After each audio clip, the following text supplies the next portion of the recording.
sallim wa barik ala sayyidina wa nabina Muhammadin wa ala alihi wa sahbihi ajma'in, amma ba'du. Qala Allah Ta'ala fil Qur'anil Karim, a'udzu billahi minasy syaithanir rajim. Subhanaka la ilma lana illa ma 'allamtana innaka antal alimul hakim. Radina billahi rabba wa bil islami dina wa bi Muhammadin sallallahu alaihi wasallam nabiyya. Allahumma inna nas'aluka ilman nafi'an wa rizqan thayyiban wa amalan mutaqabbalah. Bapak-bapak, ibu-ibu, kaum muslimin dan muslimat, jamaah salat subuh Masjid Nazirul Iman rahimani wa rahimakumullah. Bersyukur kita kepada Allah Subhanahu wa taala pada subuh pagi yang cerah ini, kita oleh Allah masih diberikan kesempatan, diberikan kekuatan untuk selalu istiqomah dalam ketaatan kepada Allah Subhanahu wa taala. Kita baru saja melaksanakan ibadah sholat subuh berjamaah. Mudah-mudahan ibadah kita diterima oleh Allah Subhanahu wa taala. Amin. Allahumma amin. Salawat beriring salam semoga selalu tercurahkan kepada panutan kita, suri tauladan kita, junjungan kita Nabi besar Muhammad sallallahu alaihi wasallam. Bapak-bapak, ibu-ibu, jamaah subuh rahimani wa rahimakumullah. Kembali kita melanjutkan kajian kita mempelajari kitab Al-Adabul Mufrad. Dan pada pagi hari ini kita akan bahas hadis yang ke-272, dan insyaallah kalau cukup nanti lanjut dengan hadis 273. Hadis yang pertama yang akan kita bahas yaitu an Amr bin Su'aib an abihi an jaddihi, dari Amr bin Su'aib, dari ayahnya, dari kakeknya, annahu sami'an nabiyya sallallahu alaihi wasallam yaqul, beliau memberikan cerita kesaksian bahwa pernah mendengar Rasulullah sallallahu alaihi wasallam bersabda. Apa kata Nabi? Ukhbirukum bi ahabbikum ilayya. Mau tidak kalian aku kasih tahu tentang orang yang paling dekat tentang orang yang paling aku cintai. Wa aqrabikum minni majlisan yaumal qiyamah, dan orang tersebut juga sangat dekat dengan aku kedudukannya di hari kiamat. Fasakatal qaum, lalu sahabat-sahabat Nabi pada waktu itu terdiam, terkesima. Fa'anaha marrataini aw salasan, lalu baginda Nabi kemudian mengulang-ulang lagi pertanyaan tersebut antara 2 sampai 3 kali. Qala al-qaum na'am ya Rasulullah, maka kemudian berikutnya para sahabat Nabi menjawab, mau ya Rasulullah. Qala ahsanukum khuluqan, orang yang paling dekat dengan aku, orang yang paling aku cintai, kata Nabi, ahsanuhum khuluqan, ahsanukum khuluqan, orang yang paling bagus akhlaknya di antara kalian. Baik Bapak Ibu, jamaah subuh rahimani wa rahimakumullah, itu bunyi hadis yang menjadi pembahasan kita pada subuh pagi hari ini. Hadis yang sangat mulia, coba kita pahami. Baik, di awal hadisnya Nabi memulai dengan bertanya. Nah, ini namanya metode bertanya.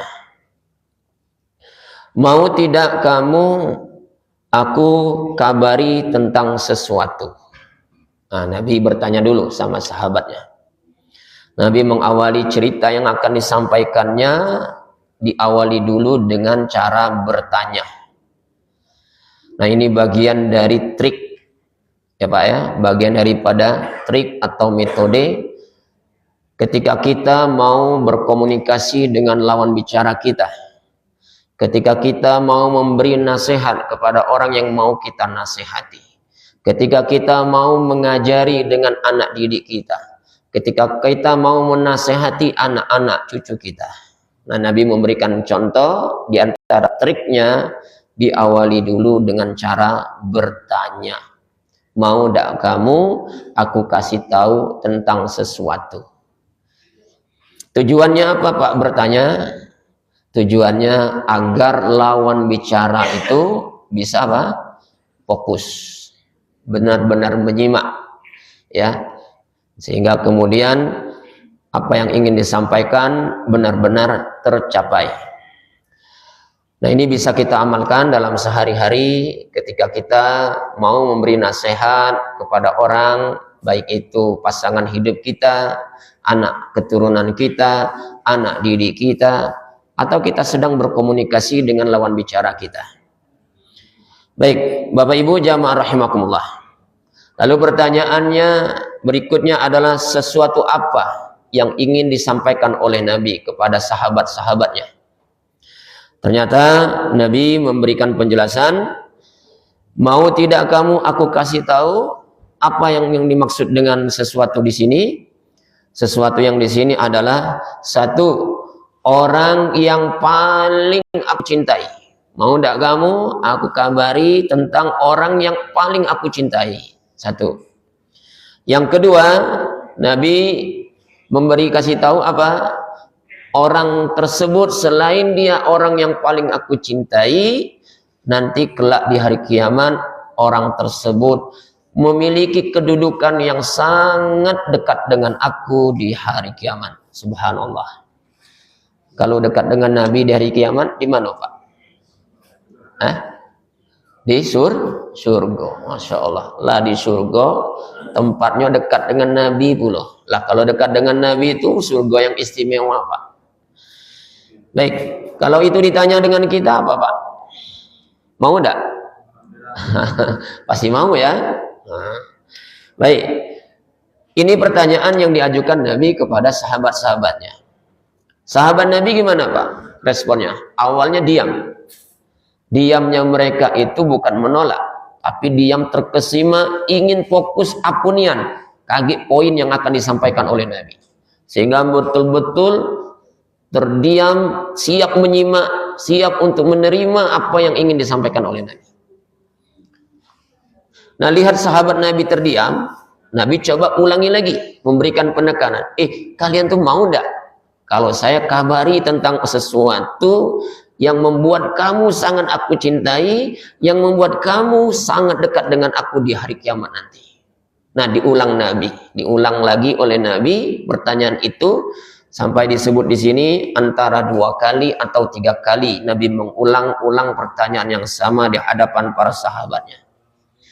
Nah, melihat Nabi mengulang lagi pertanyaan itu, maka kemudian sahabat-sahabat Nabi merespon, "Na'am ya Rasulullah, betul ya Rasulullah, kami akan siap untuk mendengar nasihatmu, siap untuk menerima apa yang engkau ceritakan, siap untuk menerima apa yang engkau kabari." Nah, apa pesannya Pak? Pesan Nabi berikutnya adalah Nabi memberikan syarat.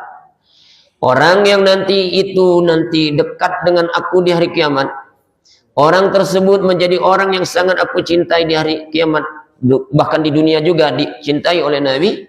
Siapa? Syaratnya adalah ahsanukum khuluqan. Orang yang paling bagus akhlaknya di antara kamu. Masya Allah. Jadi buahnya, hasilnya adalah kita dicintai Nabi. Yang kedua, nanti di hari kiamat kita dekat posisi tinggal bersama Nabi. Nah, ini hasilnya Pak. Syaratnya apa? Untuk bisa mendapat hasil ini, kitanya harus menghiasi diri dengan akhlak yang mulia. Ketika kita ini punya akhlak yang mulia, maka jaminannya oleh Nabi tadi 2. 1, di hari kiamat kita menjadi orang yang dekat dengan Nabi. Nanti kita juga sangat menjadi orang yang sangat dicintai oleh Nabi kita, Nabi Muhammad sallallahu alaihi wasallam.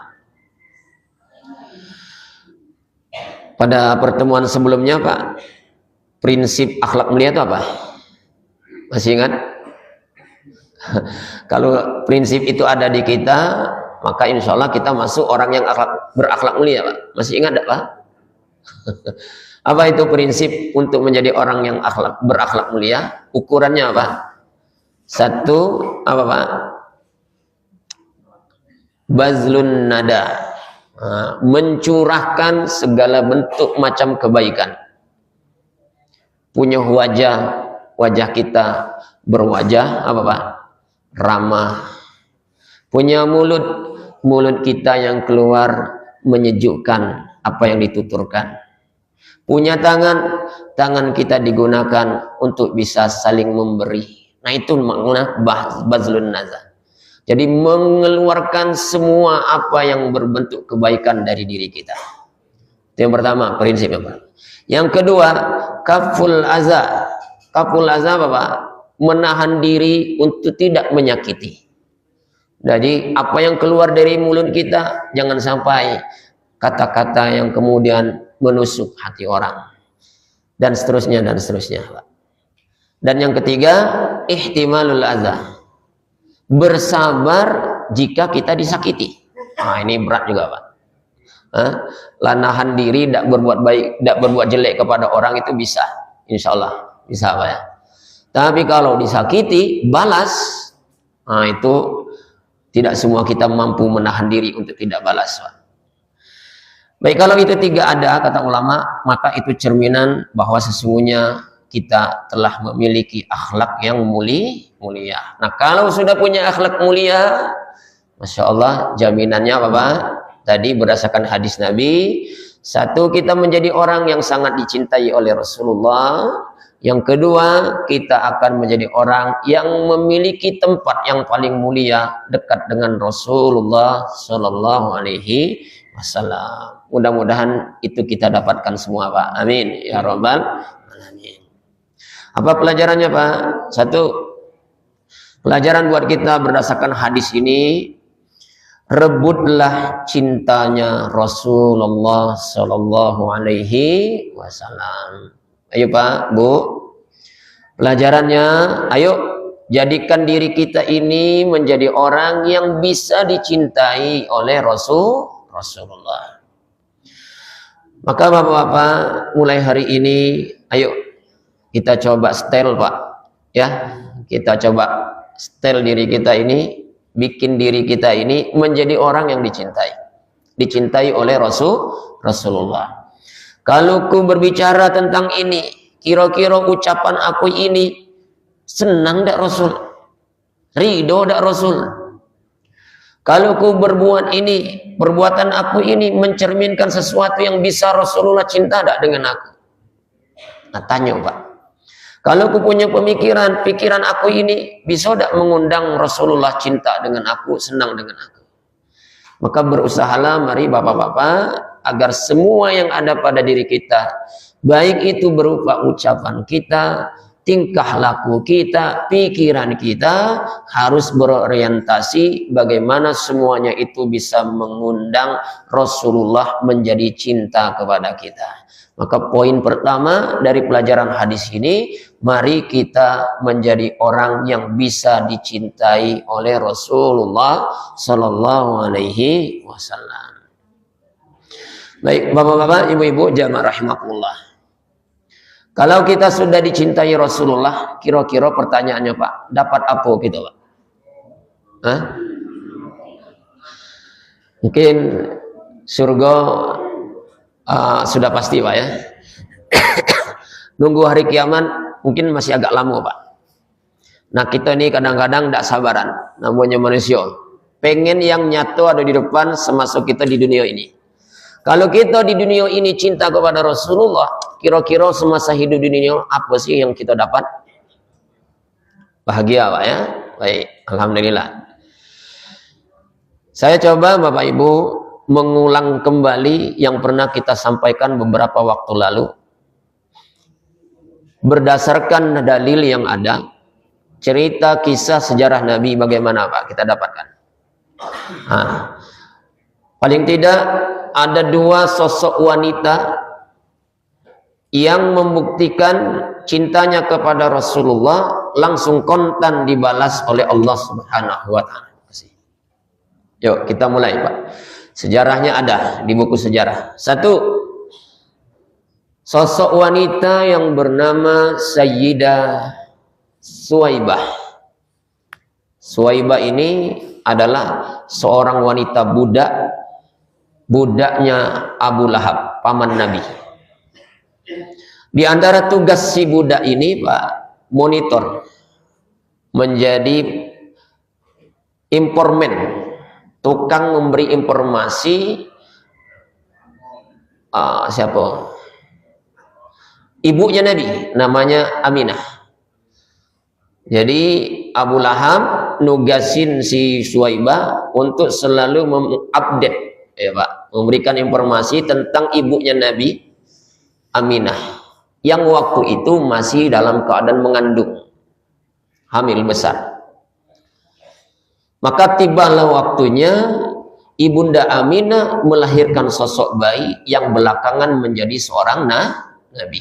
Begitu tahu ini melahirkan berjenis kelamin laki-laki, cepat-cepat Ibunda Suwaibah melapor ke majikannya Abu Lahab. Wahai majikanku, adik iparmu lah melahirkan. Bahagia, Pak. Dia melapor itu dengan penuh bahagia. Apa yang didapatkan oleh Suwaibah? Kontan hari itu dibalas oleh Allah karena menaruh rasa cinta. Padahal belum tahu itu bakal Nabi, Pak. Belum tahu itu bakal Nabi, baru seorang bayi. Langsung apa didapatkan oleh Ibunda Suwaibah? Ibunda Suwaibah langsung dimerdekakan oleh majikannya. Udah Suwaibah, balasannya mulai hari ini kamu tidak lagi menjadi seorang budak, kamu menjadi orang yang merdeka. Tuh, Pak, balasan langsung diterima kalau cinta kepada Rasulullah. Nah, satu, biar lebih yakin, Pak, kita tambah lagi. Contoh siapa? Kalau sudah cinta kepada Rasulullah, dapatnya apa? Nih, baca, Pak, sejarah. Nama ibunda ini siapa? Ibunda Halimatus Sa'diyah. Seorang badui, wong kampungan, jauh tinggal di pedesaan, miskin. Gawenya apa, Pak? Ngojek. Ngojek nyari tumpangan. Kebiasaan orang badui di perkampungan itu, biasanya wanita yang baru melahirkan, selain untuk menyusui anaknya, dia nyari tumpangan ke kota. Nyari wong penduduk kota Mekah, siapa yang baru melahirkan, anaknya dititip ke dia, biarlah dia yang menyusuinya. Nah, itu di antara kebiasaan orang zaman dulu, Pak. Maka tibalah masanya Ibunda Halimatus Sa'diyah berkesempatan mengasuh Rasulullah Sallallahu Alaihi Wasallam, menyusui Rasulullah Sallallahu Alaihi Wasallam. Jadi Nabi, Pak, sejak umur 0 tahun lah masuk pesantren. Bahasa kita hari ini mungkin bisa disamakan dengan masuk pesantren. Dititipkan, dipisahkan anaknya, yaitu bisa dipisahkan Nabi dari ibunya, dialihkan kepada pengasuhnya. Yo, kalau kita hari ini namanya pesantren mungkin, Pak. Jadi Nabi dididik, diasuh, dan Masya Allah, Bapak Ibu, Halimatus Sa'diyah yang tadinya orang susah berubah drastis menjadi orang yang sangat sejahtera. Mohon maaf, Pak, Halimatus Sa'diyah itu miskin, berangkat jauh dari perkampungan nak ke kota, nyari tumpangan tadi, nyari anak yang bisa diasuh. Mohon maaf, karena dia miskin, yang masuk ke badannya kurang makanan, Pak. Mohon maaf, air susunya dikit, kering. Selain disusui oleh anaknya juga kering, Pak. Begitu Nabi Muhammad SAW diterima untuk diasui oleh dia, baru ditempel ke dadonya, mohon maaf, drastis berisi air susunya Ibunda Halimatus Sa'diyah, berlimpah ruah. Subhanallah.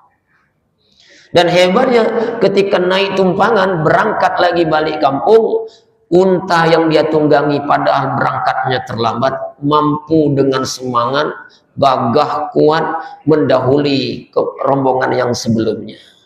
Dan sampai di kampung Halimatus Sa'diyah, seluruh hewan ternaknya gemuk-gemuk, ya Pak ya, beranak pinak, berkembang biak, sehingga viral di tengah masyarakat Badui waktu itu, kalau pengen punya kambing yang banyak, gemuk-gemuk, sehat-sehat, titip baik dengan Halimatus Sa'diyah. Dan benar, orang kampung pun kemudian nitip kambing ternaknya dengan Halimatus Sa'diyah. Berubahlah Halimatus Sa'diyah menjadi keluarga yang bahagia, keluarga yang sejahtera. Padahal belum tahu Pak, itu bayi bakal Nabi, belum tahu, belum kati ceritanya bakal Nabi itu Pak. Waktu itu sudah cinta sama Nabi begitu Pak. Baik Bapak Ibu, mungkin kita beralih ke zaman kita hari ini, zaman modern hari ini Pak. Kira-kira cerita yang tadi itu masih berlaku tidak di zaman kita hari ini Pak? Kalau kita cinta kepada Rasulullah di zaman modern hari ini, masih tidak kita terima balasannya di dunia Pak? Baik Bapak-Bapak, mungkin videonya sudah banyak beredar Pak di grup WA. Saya terkesima juga dengar cerita ini. Di zaman kita sekarang Pak, di zaman kita hari ini.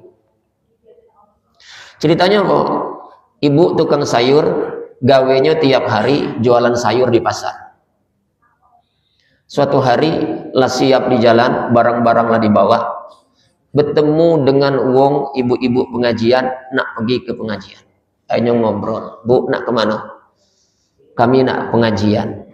Pengajian di mana? Di rumah wong. Berlaku dak untuk umum? Ya berlaku, semua orang bisa. Wong cak aku boleh dak ikut? Boleh. Nah ibu itu Pak, berputar badan, urung jualan, ganti pakaian, kemudian pergi ke tempat pengajian. Dan benar pengajian itu acara di rumah orang kaya. Diberikan pemahaman, jangan dulu balik, nanti setelah acara ada undian berhadiah. Singkat cerita, ketika undian itu terjadi Pak, keluar nomornya, yang berhak dapat ternyata ibu yang tadi apa? Jualan sayur. Masya Allah, ibu yang jualan sayur tadi urung jualan, ternyata nak dapat rezeki umroh gratis. Masya Allah. Nah ini yang membuat penasaran jamaah Pak. Berkerumun wong, ibu kami ini galau-galau nak pengen pulau bro, tapi kok diantara kami yang dapat hadiah kok cuma ibu ya. Kira-kira Bu, apa Bu amalan? Jadi pengen bocoran amalan apa Bu sehingga ibu bernasib baik hari ini? Dijawab oleh ibu itu Pak, saya nggak punya amalan khusus, barangkali itu juga yang menjadi penyebab saya. Apa Bu? Di rumah aku tuh ada kalender lah habis masanya, lah habis tahunnya, aku sobek per halamannya ya karena lah habis masanya. Nah satu-satu lembaran yang masih ku biarkan nempel di dinding, yaitu gambar yang ada makamnya Rasulullah Sallallahu Alaihi Wasallam. Nah itu tidak kusobek. Lalu apa yang kulakukan?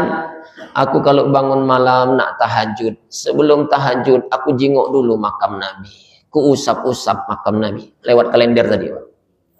Asal ku tahajud jingok makam Nabi, ku usap makam Nabi. Nah barangkali itu juga amalan yang menyebabkan aku hari ini diundang oleh Allah datang ke Mekah, datang ke Madinah untuk langsung melihat makamnya Rasulullah Sallallahu Alaihi Wasallam. Apa Pak poinnya? Di hati ada rasa cinta kepada Nabi, dibalas kontan oleh Allah Subhanahu wa Ta'ala. Baik Bapak Ibu, ayo kita coba mulai hari ini jadilah orang yang bisa menjadi orang yang dicintai oleh Rasulullah. Apapun yang keluar dari lisan kita, tanya dulu, kalau kau ngomong ini Nabi senang tidak dengan aku? Kita punya pikiran aku ini kira-kira bisa mengundang Allah dan Rasulnya cinta tidak dengan aku? Kalau aku berbuat ini, perbuatan aku ini kira-kira mengundang tidak cintanya Rasulullah Sallallahu Alaihi Wasallam?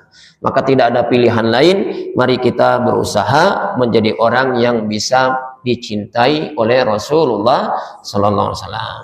Yang kedua, poin yang kedua Bapak, jangan salah memilih idola. Jangan apa? Jangan salah memilih idola. Carilah idola yang bisa menuntun kita kepada jalan yang diridhoi oleh Allah, dicintai oleh Rasulullah. Nah, ini perlu Pak, diajari anak-anak kita.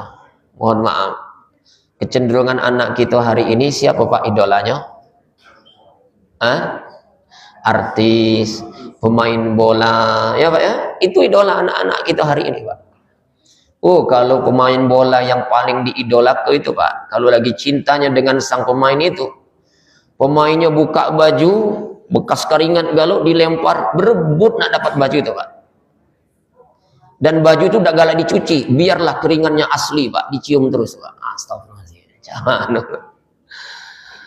Berebut nak dapat tanda tangan, berebut nak dapat baju yang bekas keringat si pemain idola. Dan itu tidak mau dicuci, biarlah dia keringat aslinya, original katanya Pak. Bapak Ibu coba mulai hari ini ada peringatan dari Nabi. Rasulullah bersabda dalam hadisnya, beliau bersabda apa? Anta ma'aman ahbabtah. Kamu kata Nabi akan dikumpulkan bersama orang yang kamu cintai. Jadi kalau kita ngidolakan cinta kita hari ini dengan siapa yang kita idolakan, nah siap-siap kita dikumpulkan dengan dia Pak. Ini hadis Nabi. Anta ma'aman ahbabta. Kamu akan dikumpulkan kata Nabi bersama dengan orang yang kamu cintai. Jadi kalau cintanya dengan siapa? Cinta dengan artis, berarti kumpul lagi dengan artis. Cinta dengan raja dangdut, ayo kumpul dengan para dangdutan Pak. Ya kurang lebih begitu.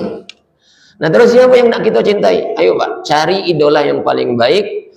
Anta ma'aman ahbabta. Kamu akan dikumpulkan kata Nabi bersama orang yang kamu cintai. Nah idola kita Pak, ayo tidak ada pilihan lain adalah Rasulullah. Lah Pak Ustaz, Rasul kan tidak kati hari ini. Terus siapa yang nak kita idolakan kalau Rasul tidak kati? Apa kata Nabi Pak? Al ulama warasatul anbiya. Para ulama itu perwarisnya para nabi. Nah itu cintalah sama para ulama Pak. Nanti tersambung kepada Nabi. Karena ulama adalah mereka yang diwarisi oleh Nabi kita Muhammad Sallallahu Alaihi Wasallam. Tentu cari ulama yang memang ahlus sunnah wal jamaah, akidahnya benar, ya Pak ya. Nah mudah-mudahan kita semua mendapatkan keberuntungan seperti itu tadinya. Amin ya rabbal alamin. Bapak Ibu jamaah rahimakumullah, ini saja yang bisa kami sampaikan. Hari yang mulia ini, hari Jumat, manfaatkan dengan semaksimal mungkin. Di antara amalan yang harus kita lakukan, banyak baca sholawat Nabi, baca surat Al-Kahfi, bersegera ke masjid untuk sholat Jumat bagi laki-laki. Demikian Bapak Ibu yang bisa kami sampaikan, kurang dan lebihnya kami mohon maaf kepada Allah. Kami akhiri billahi taufiq wal hidayah. Wassalamualaikum warahmatullahi wabarakatuh.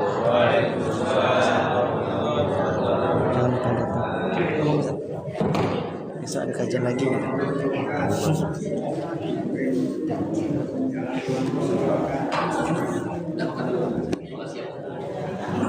Dua kali puluh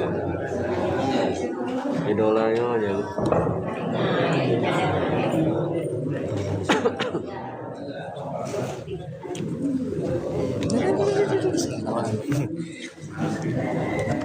Sabar ya, besok jangan lupa hadir, ada lagi besok hari Jumat.